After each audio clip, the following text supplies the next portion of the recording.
Checking connection. And we're live. All right. So live for the second time today. Trying it again because I had very poor connection in the other room. Let me share the link with everyone in our Facebook group as well. Hello, Carlos. How are you doing? Really nice to see you back again. I'm really happy that you're actually tuning in because we're a little bit late. We're a little bit late today, but let's dive in. I started speaking about it already. Hello, Tatiana. How are you doing? How's everyone feeling? All right. So basically, I started speaking about this already. So if you were with me in our previous live, just like 5 minutes ago, I started speaking about the challenges of multilingual yoga businesses, because simply or blindly copying your business model and your business communications as you use in one language to, for example, English, or from English to, for example, Spanish, doesn't always work, because there's a lot of cultural differences, a lot of difference in the way that we speak, using slang expressions, but also express humor. And I'm going to speak about challenges that you could come across. Now, there's more than just language, because we also will speak about law, legalities, things to do with paying taxes, currencies, how much you really charge for a class if you're working in different countries, and much more. So I've divided it in 5 different categories, and we're going through them one by one. Right, so if you're watching us live, write in the comments as well if you have any questions. Hey, Gavi, how are you doing? Really good to see you. I think this chat will be very, very useful for you. So write in the chat how you're feeling. Write in the chat if you have any questions, and let's dive in straight away. So, as you know, last week I was live to speak about where to start. Yeah, where to start when creating your own multilingual yoga business. And I explained that to begin with, you need a vision, you need a mission, you need a purpose, and an ideal client.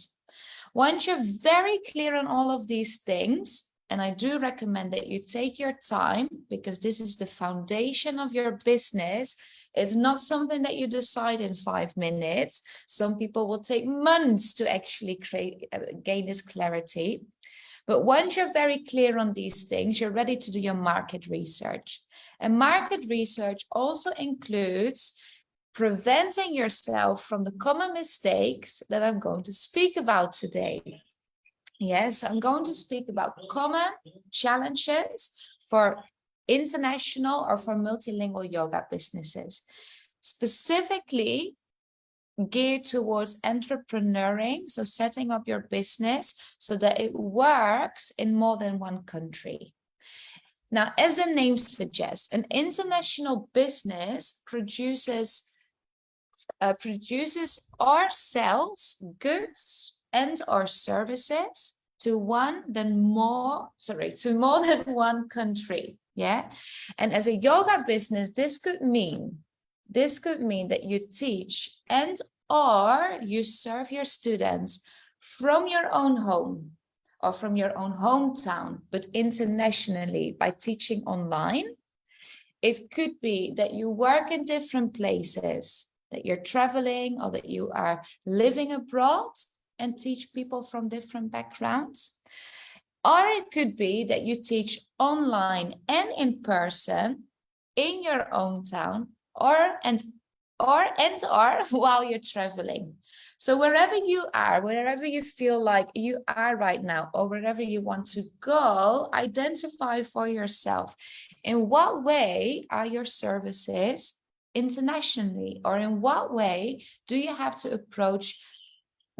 have this multilingual approach, right? So are you traveling? Are you living in different places? Or is your contact, are your communications mostly online? Now, the challenges, all the barriers or the obstacles, whatever you want to call them, they depend a little bit on the module that you use. So think of, for example, a yoga teacher insurance. Yeah.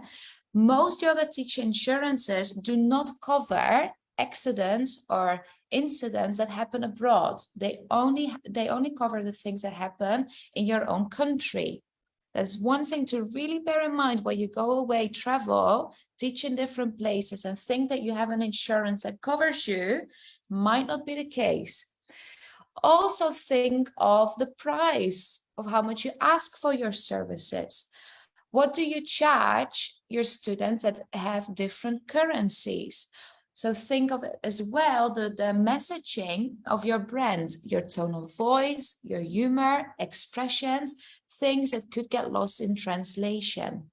Because a lot of this is your identity, your personality, but that might not actually make sense in another language. Yeah, so since the beginning of my own entrepreneurial journey, and as long as I've been working with yoga business owners, Artura, greetings from Las Vegas. That's amazing. I hope that you're doing great today. So as long as I've been working on this, I've kept a list of challenges, yeah, things that people come across. And these challenges, I've divided them in 5 different categories. I've divided them in 5 different categories because that way they don't feel too overwhelming. It's not a list of 100 things to bear in mind, but just categories of things that we need to take into account. Now, it could be that within these categories, you want to create subcategories, so even smaller categories. No matter the way you want to look at it, just take your notebook or grab a piece of paper, pen and a piece of paper, write with me, especially write the things down that are applicable to you or in the future might be applicable to your plans. Yeah. Now, I want you to know as well, because I spoke about the different business models. Remember, it might be that you teach online, it might be traveling and then teach in person or online. So whatever your business model looks like, I offer you the opportunity for more support to look at your plans and your objectives in a personal way. So if you want to, you can book a discovery call. And in a discovery call, we can look at the countries that you want to work in or operate in. And from there, analyze the challenges that you could possibly come across. Yeah, or more importantly, tackle or deal with these before you actually start, before they actually occur in your business already. So we prevent ourselves from having to deal with it. Yeah, so if you want a discovery call to speak about this in regard to your personal plans and objectives, book a discovery call and you can find the link in my bio. All right, enough talking. Let's go to the categories. Number one is your brand. Woo, my phone nearly fell. So it's your brand voice and your personal touch. Brand voice and personal touch. The words and the language you use to speak to your audience, they form a very big part of your identity and are the base and the connection that you have with your ideal students. Yeah, the way that you speak is a way for people to decide if they like what you offer, if they need what you offer, and if this is something that they need or want from you right now. This connection helps you to build trust. Yeah, we all know this know, like, trust factor. And eventually it helps your students to decide if they want to work with you or not, or maybe not yet, but in the future they do. So ask yourself, does your messaging, and your messaging, I mean your copy, so your website copy, all the text that you have on your website, the text that you use for your Instagram and your Facebook captions, the text that you put on your landing pages, all the text that you put in your emails, even the content of your classes or your courses, your workshops, retreats, events, whatever you organize, can you translate this, or does that translate well into another language? Yeah. So does your messaging translate well into another language. Because remember that the vocabulary in the English-speaking yoga world is very developed, more so than the English or the languages where yoga hasn't been around for as long. But when you directly translate words, or when you directly translate expressions, they lose meaning. Yeah.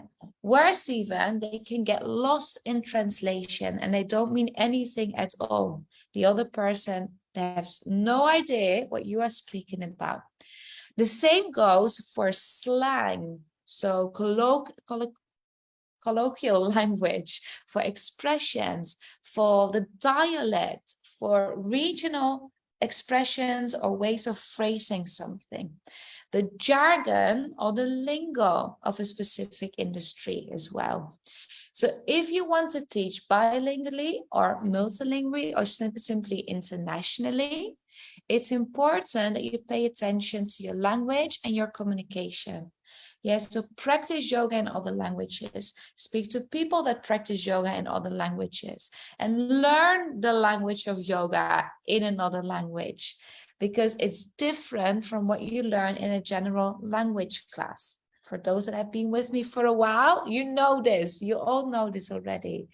So this way you'll be able to develop your own vocabulary and the identity and your identity when you speak in that language, and also your brand's vocabulary and your identity as a brand, to connect with your ideal students, to connect with the people that come to your classes, to be on the same level, speak on the same level, build trust and build that connection to keep these students with you and grow your brand or your business from there.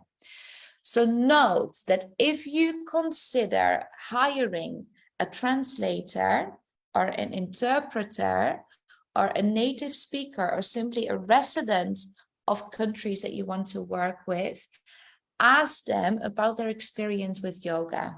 Ask them about their dialect as well. Because just because someone speaks a language fluently, that doesn't mean that they can translate your specific content or your specific brand's message in another language too. Remember that. The same goes for teaching yoga. Just because you speak a language fluently doesn't mean that you can teach in that language. Yeah, and just because the interpreter, the translator speaks it fluently, maybe that they are really good at translating law, but that doesn't mean that they can translate your brand's message. So you want to speak about these things beforehand, or take the time, learn the language yourself. Okay, so that's number one, category number one, brand, voice, and personal touch. And it really speaks to communication, your language that you use in classes, but also in your communications on social media, and email, and your website. Number two, cultural differences and communication. So this really goes for the communication that you have with your students when they already are with you in class, online, can be in class online, but also in person, or with your colleagues, or your partners, your collaborators, people that you work with, right?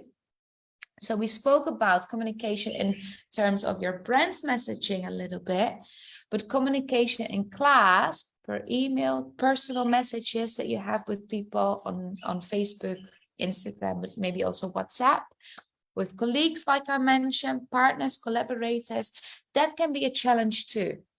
And here I want you to think of verbal communication, the words that you use, the way that you address each other, and how formal or informal you write or you speak to them. For example, is it okay to speak to people using their first name? Or is it more common to actually address them with Miss or Mrs. in the other language as well?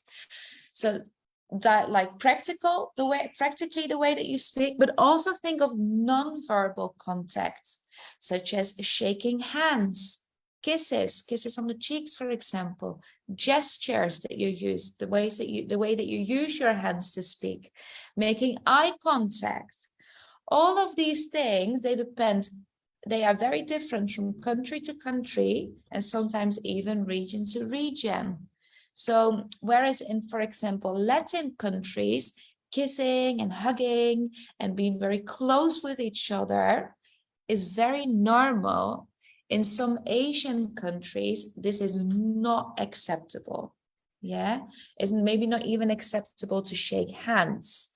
So pay attention to how people communicate verbally, but also non-verbally with each other. Yeah, especially in the countries that you want to communicate with. Yeah, so this really is a must. If you don't know anyone yet, or you don't know anyone living in these countries that you want to operate in, or that you want to work in, do research. Yeah, do research, ask as experts, ask friends of friends, get information via, but come prepared. Really come prepared, because this will show that you respect people, that you have an interest in them, and that you make an effort as well to understand and to communicate with them on the level that they know. Yeah. So speaking about different cultures or cultural differences, I also want to touch on religion. Religion, holidays, arts, traditions, even foods, and social norms, followed by a specific group or people. Yeah, I find it extremely important that if you start teaching yoga in another language, or if you start to teach yoga to people from other cultures, that you learn about their cultures and their countries, to show, like I said, that you take the time to understand them. Yeah, you understand the culture. You understand the culture of your students, and it also shows that you've got some emotional intelligence. It builds trust, it builds connection. It's a really respectful way of becoming closer with the people that you actually want to attract. I'm going to speak about this in a little bit more detail at the end, so bear with me. I want to go to the next category. So far we spoke about brand voice and personal touch. We spoke about cultural differences and communication. The next thing is legalities. Yeah, legalities. What do I really mean with that? So legalities refer to things to do with the law. And the law in every country is very different. And sometimes, if you look at the states, for example, the United States of America, it differs from state to state. The law and legalities is not my favorite topic. And I have to admit that I don't know everything about this. I'm not an expert, but it's really important to take into account when you want to work in different places. So study and gain clarity on what you really need, what you need to have in place when you want to do business in different places around the world. So you want to have at the very least, some knowledge on law, policies, insurances, taxes, or VAT registrations. So your tax registration, or your business registration rather, political and legal structures, especially these things in regard to being self-employed or freelancing in another country. Yeah, so it might be that you register in your own country, might be that you want to register in another country because you're staying there and most of your students will actually be in that place. But you want to know at least a little bit about the law, policies, liability, tax, insurances, and political or legal structures in regard to freelancing or being self-employed. Because blindly entrepreneuring in several countries may result in very unpleasant results, as a yoga teacher, because what can happen is that when things go wrong, you're being sued, or you have to pay fines, or you receive damage claims. We all know what can happen in the yoga room and what could go wrong there. But as a self-employed yoga teacher, think ahead and make sure that you cover yourself in any way possible. So consider, if you want to get really, if you really want to prepare yourself, consider maybe a consultant or a lawyer operating in the countries that you want to work or that you want to teach. And check out Corey Sterling from the Conscious Council, because he has a lot of information. So if you go on Instagram, everyone, search for @Conscious Council, because Corey has a lot of these things lined up for you, all the laws and legalities and things you need to put in place as a yoga teacher. Right? So that was number 3. Category number 3, everything to do with law and legalities. Number 4 is market prospects. So number 4, category number 4 of the challenges for multilingual yoga business owners is market prospects. Now, you may have seen, and you may be part of it yourself as well, the yoga market is booming. It's really, really growing fast, rapidly, and we see a massive expansion at the moment. Some people think that the yoga market is saturated, but I really disagree with this, because there are more yoga teachers every day, but also more people that want to practice yoga or are yet to discover yoga. Yeah, they've never practiced before. Suddenly it comes on their path and they want to practice as well. So recent studies have shown that only, and I'm going to blow your minds. I'm going to blow your mind with this number. How many people do you think, how many people in the world do you think practice yoga? Write in the comments. How many people in the world do you think practice yoga? If you want to say, or if you want to speak about a percentage, write it down too. Those that are here. How many people or a percentage in the world do you think practices yoga?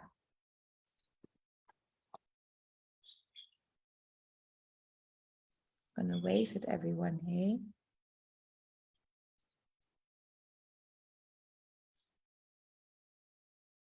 Come on, don't be shy. How many people do you think?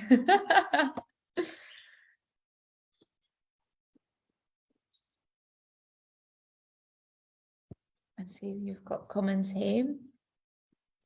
Any idea?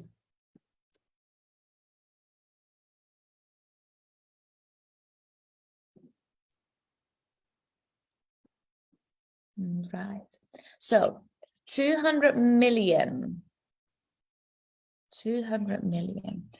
Okay, great guess. Great guess. I'm going to tell you what it is. So recent studies have shown that only 2% of the whole world's population, 2% practices yoga. That means that 98% of people doesn't practice, or wants to practice maybe, or has to discover yoga still.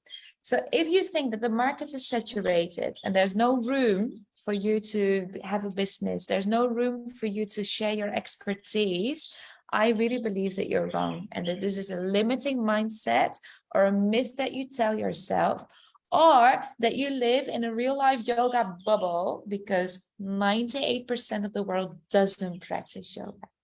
Now, look at this as an opportunity. Yeah, it's an opportunity to spread yoga around in your communities too, in multiple languages. And that's where the challenge comes into, right? So, especially in English-speaking countries or among people that practice yoga in English, yoga has been around for a very long time already. And people have built up quite some familiarity and also consciousness and awareness in the practice. It's quite developed already. But now, currently, I'm in Morocco, for example. I'm in Morocco, so I'm going to give that as an example.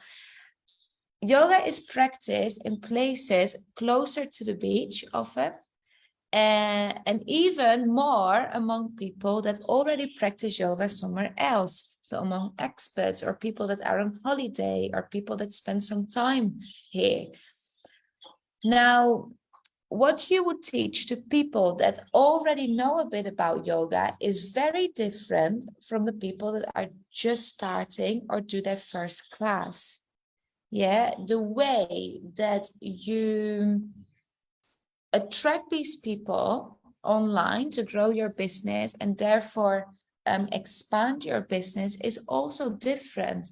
So just as we do in a yoga class or when we are on the mat, we meet our students where they are at. In your business, you have to do that too. So to attract new people or to grow your network, you want to meet your students where they are at. That means that if you want to set up your business in another language, it might mean that you have to take a step back and start speaking about different things. Maybe even start speaking about why yoga is not only for people that are flexible and what else you can do with yoga. Maybe tackle the myths, the limiting beliefs. So the challenge here is to understand the demand of yoga in the places that you want to work. Yeah, low volume languages and the resources available in those languages. So the awareness and the familiarity with the practice. So false beliefs or myths that hold people against the practice. And any other experience with yoga or wellness studies that these practices or in these countries are available. So you want to do research to that. Yeah, it might mean that if you are from Colombia, the people that you work with know a lot about yoga. But if you come from a place where yoga isn't practiced, you will have to start speaking to them about very different things. Meet your students where they are at. And that could be a very big challenge if you are quite developed already. Right, so that's one thing. That's the category of market prospects, understanding the demand for it and the awareness of familiarity people that you want to teach have with yoga in the places that you want to teach. Yeah. Number 5 is logistics. And this is actually quite a large category.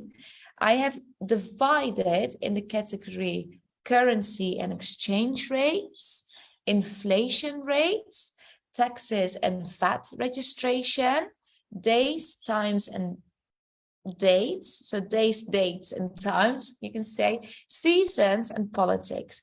I'm going to try and get through them quickly. But basically, logistics is a very broad category.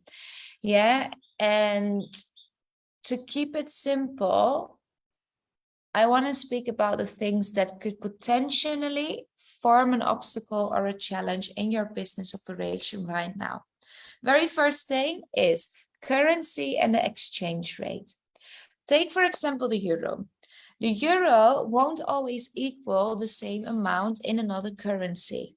So for Carlos, I think that you're using, I can't remember what the currency is in Venezuela, but let's compare it to the dollar. Yeah. So if your class is, and you've got a drop-in class, if that's 15 euros, for example, but you've got someone joining you from the United States, it may be that one day they pay $10 and another day they pay $20. The change is usually not this big. It's just to give you an example of showing you how it changes. So familiarize yourself with currency exchange and the exchange rates between your country and those that you plan to do business in. Yeah, it might all be, it will be different every day. Bolivares. I'm not sure how to pronounce it. I don't think I've ever heard of this currency before. All right, well, good to know. So your currency will always have a different value every day, and especially if you compare this to the euro and the dollar, because these are mostly used among the places that you guys want to start teaching as well. Then we have inflation rates. Now, an inflation is the rate of increasing prices over a given period of time. So inflation can be related to demand for a product. It can be cost of living in a country and political changes in a country. And many countries this year, especially this year, have seen a very big increase in products, in first need products and services like food, water, electricity, gas. And as a result of that, the minimum wage has gone up too. That means that as a self-employed yoga teacher, you can now, or you have to ask more money or increase the prices for your services. This is a decision that you have to make as a yoga teacher. But it's important that you pay attention to this to make a living, to have a profitable income, and actually be able to expand your business in this way. So inflation rate is a challenge, and it's something that you have to pay attention to. Then we've got taxes and VAT registration. Depending on how and depending on where you're registered, you may or you may not have to pay a percentage of your income to a government. It could be the government where you were born. So the government, it's always a government where you have registered your business. So taxes and their percentages, they differ from country to country, and again, sometimes from region to region. For me, being registered in the Netherlands, I don't usually have to pay tax when I'm operating in a different country, especially if it's in Europe.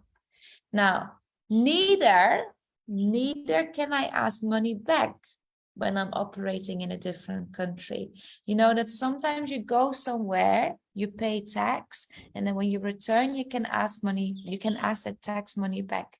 But this might not always be the case, depending on your tax system. So pay attention to this to prevent yourself from any unpleasant surprises, such as fines or having to pay a lot of money back at the end of the year or at the end of the tax year. Yeah, all of these things are the things to take into account when you want to operate in more than one country. And also when you want to operate in just one country, always things to bear in mind. All right, coming to the last three things: days, dates, and times. Starting with time zones. If I'm saying time zones, I wonder if I actually need to say anything else about this. So especially when you're teaching online and when you work with people in different time zones, gathering together everyone at the same time can be a challenge. Yeah, for those that study with me, you know how challenging it can be sometimes.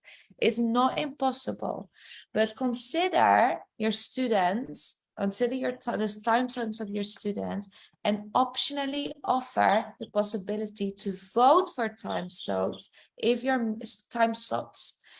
your meetings are live. This is a way to be really inclusive and ask them what time slots work the best for you. Now, also consider what a workday looks like in the places that you want to work with. For example, in most Western, and I'm using these fingers because I'm speaking about countries that like the Netherlands. Just going to take Netherlands as an example. So in most countries, a workday looks like starting work at 9, finishing at 5. It could be the norm. Now, I used to live in Spain, and this was not the norm.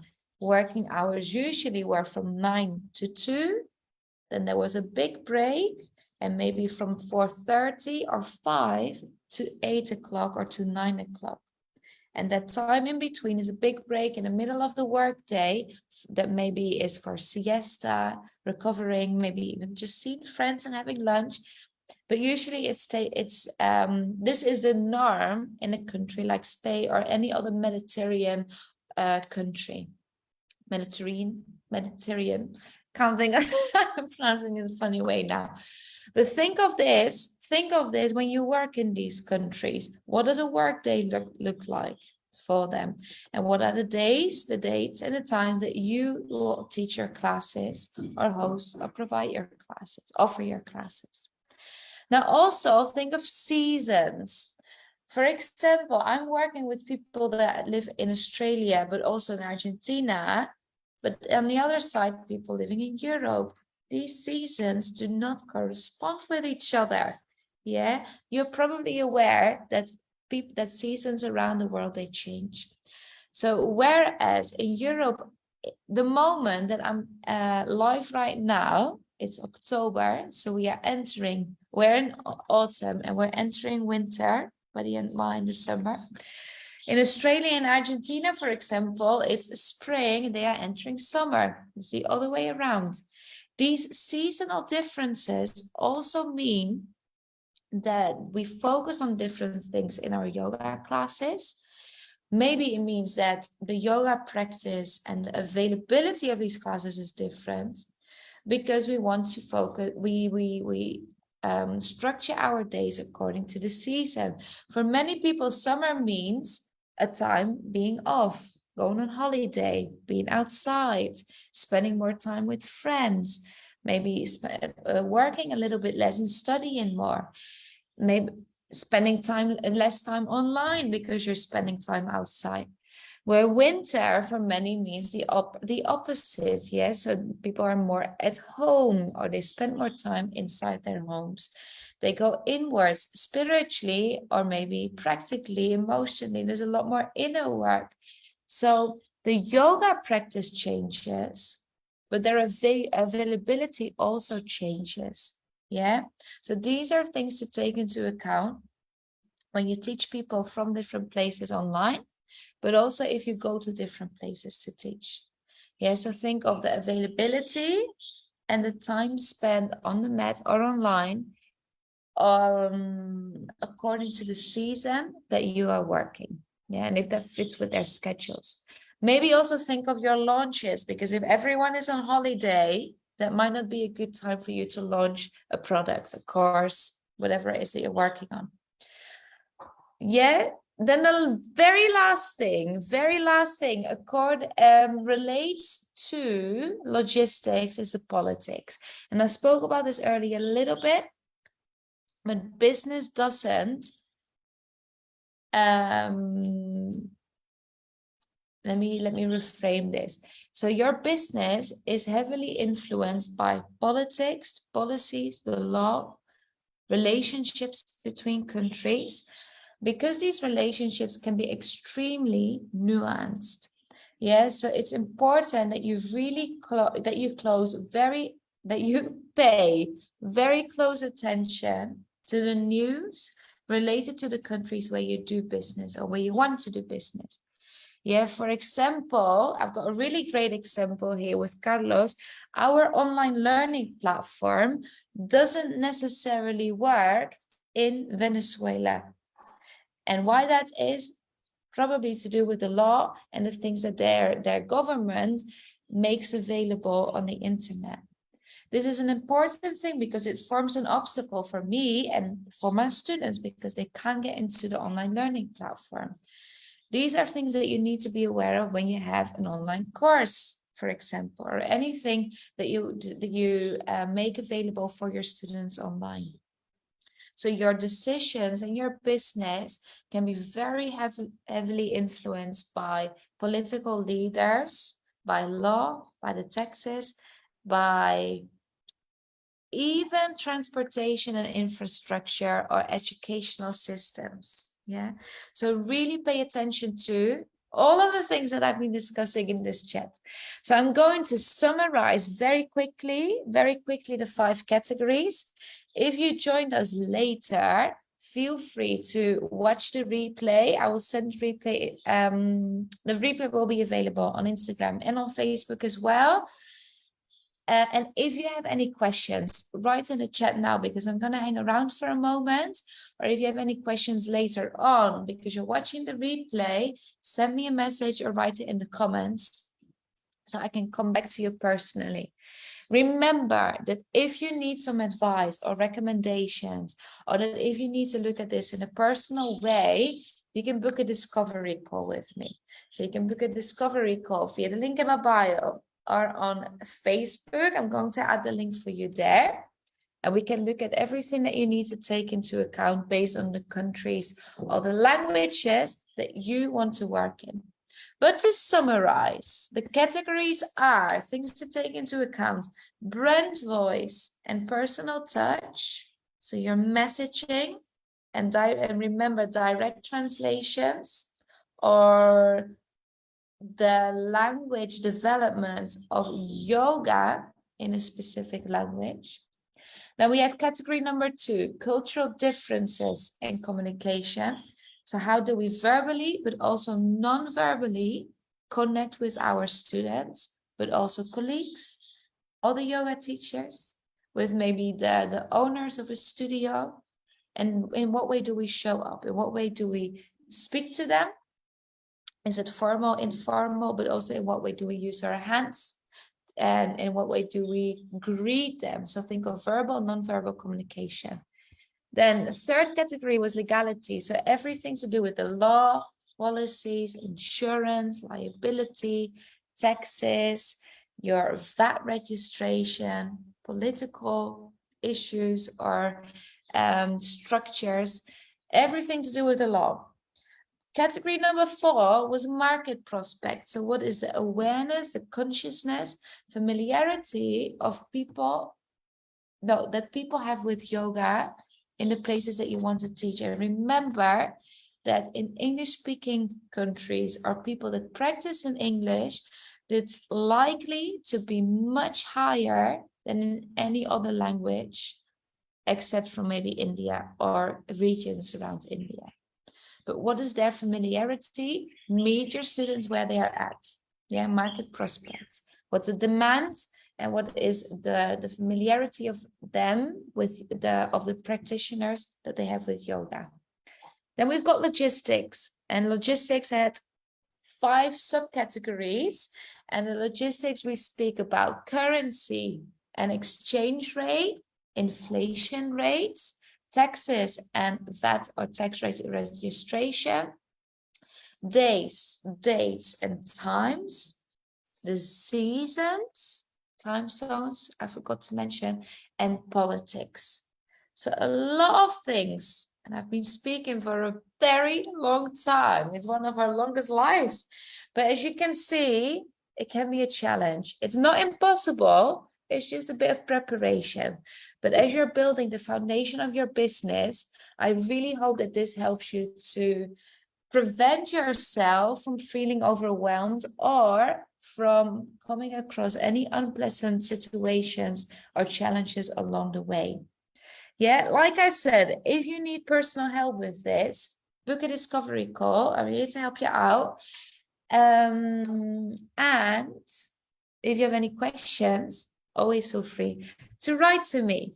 Let me double check because I think we have got some comments here on Facebook. No, I don't see anything coming in. All right. Always feel free to write to me. So you can find the link in my bio on Facebook. I'm going to add it to the chat. And I want to tell you, because next week we're going to be live again. And like I said, in the next few weeks, we're going to focus on multilingual business only.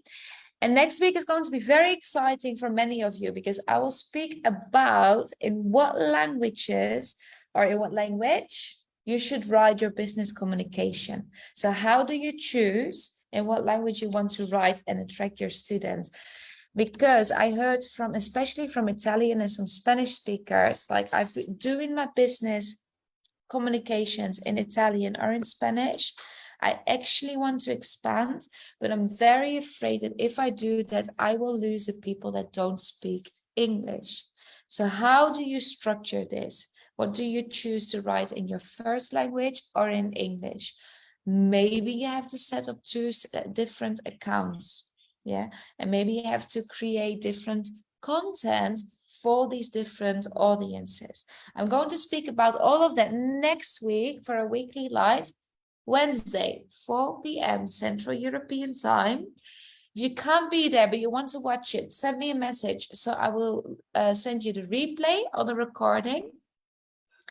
If you have any questions, send me a message too. That's what I'm here for. And I hope to see all of you then. Have a great rest of your day. And I will see you all next week on Facebook or on Instagram, same time, same place. Not the same topic. In what language should I write my business communications? Sending you all lots and lots and lots of love. And can't wait to connect with you all very soon again. Mwah. See you later.